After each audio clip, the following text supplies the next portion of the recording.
Hi guys, I'm going to show you how to use Google Drawings to make a timeline. The timeline site that I linked for you and made the video for, that might work for a lot of you, but it might not. It might be too tricky for you to figure out how to use. Your dates might be too close together. One person had that problem, so it showed up in a big clump on the timeline. So I'm going to show you how to use Google Drawings. Luckily, you know quite a bit about using Google Drawings, and it's not very complicated.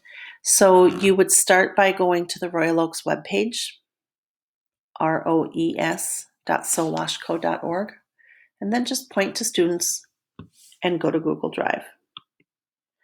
Now, I was already in this earlier, so it took me straight into my Google Drive, but it might take you to a page where you need to sign in. And if that's the case, if you're on one of our school Chromebooks, it'll probably take you right there, or you could just click the next button. If you're on a device at home, then when you sign in, it'll be asking for your email, and that's your username, along with at apps.district833.org. So when I signed in, I had to type in llutton at apps.district833.org. Then I clicked next. And then it came to the page asking for my password.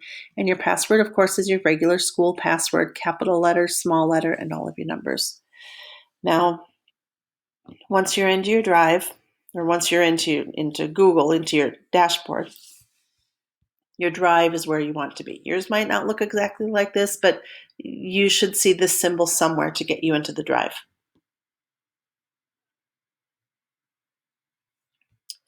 From here, you're going to click on New, More, and go to Google Drawings.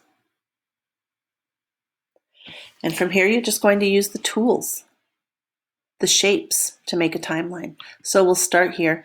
Now, technically, we would use an arrow, but a timeline has no beginning and no end, like a number line, so it would have to have an arrow on both ends. I wonder if I could fix that. No, I think I'm just going to use a regular line, not an arrow. All right, so then you draw your horizontal line. If you finish it too soon, if you let go too soon, if it's crooked or whatever, it's okay. Just click the arrow so it gets these dots on the ends, and then fix it, stretch it out, fix it. I want to make my timeline a little bit fatter, so I'm going to click here on line weight. I'll change it from a 1 to a 2. Click off of it. It's a little bit crooked still. I can click on it and grab this blue dot, drag it down to be a little bit straighter. Pretty good. All right, so now I'm going into the shapes, and I'm going to make a little black dot. I'm just going to make it right here. I'm just going to make one, pretty small. And in the bucket here, I'm going to fill it in with black. Now I'm going to make a bunch of them. All right, it needs to be clicked on like this. And I go to Edit, Copy. I only have to copy it one time. And now I'm going to paste it a bunch of times. Edit, paste, edit, paste, edit, paste. I could also use the keyboard shortcut, which is Command V or Control V. Edit, paste, edit, paste. And then you're going to put the dots on your timeline. One at the beginning for when they're born. Use my arrow to move it up a little bit. One at the end for whatever your, oh, don't mind my dog. Then, Axel, stop. Sorry about that. Then you're going to grab the other dots and you're going to put them on here. Keep in mind, you know, if your events are close together, your dots are going to be close together. Try to get them spread out so that they are approximately where they would be on an actual timeline. All right. Line them up neatly if you can. And then to make the flags, to tell what the events are, I'm going back to the shapes. I'm going down to the callouts. The speech bubbles are pretty good for this. There's other ways you could do it too. I'll show you a few. Maybe I'll make a speech bubble for this one. I can always change the size and shape of it. I'll bring it up here. I can grab this diamond and drag it down so it's pointing right at that dot. Now I'm going to right click and do edit text. I'll put in the text of my event, born in Plains, Georgia. Now, I think I'll put the year right in here rather than trying to label the dot exactly. That'll work. That'll be fine. Here's another way that you could do, didn't want that. Another way that you could do, maybe I want a star. I can put a star right here.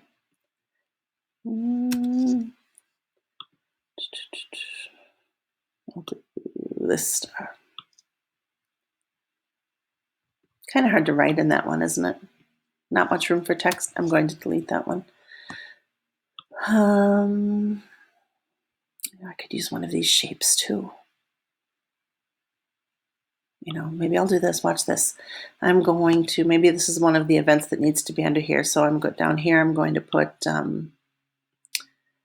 that, well, maybe I'll just call this one towers were attacked, and that was 2001.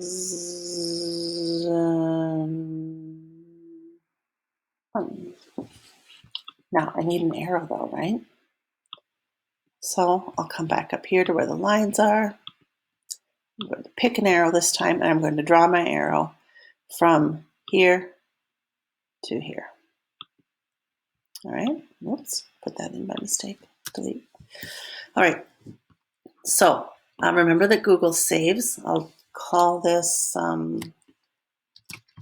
Jimmy Carter timeline. All right, when you're all done, when you have all of your events in here, then you're going to go back to your Google Drive, and you're going to find the document where you're typing your report.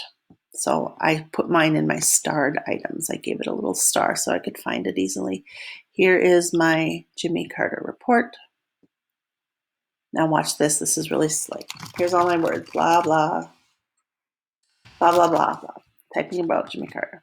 All right, I'm going to find the spot where I want the timeline to go. Now watch this. Insert, drawing from Drive. And it'll show me all of my Google Drawings. I am going to pick this one, select it. I'm going to do insert unlinked. Insert, and there it is. Look at that. And I can move it around if I need to. I can even shrink it if I need to. Pretty slick, huh? Let me know if you have any questions on this.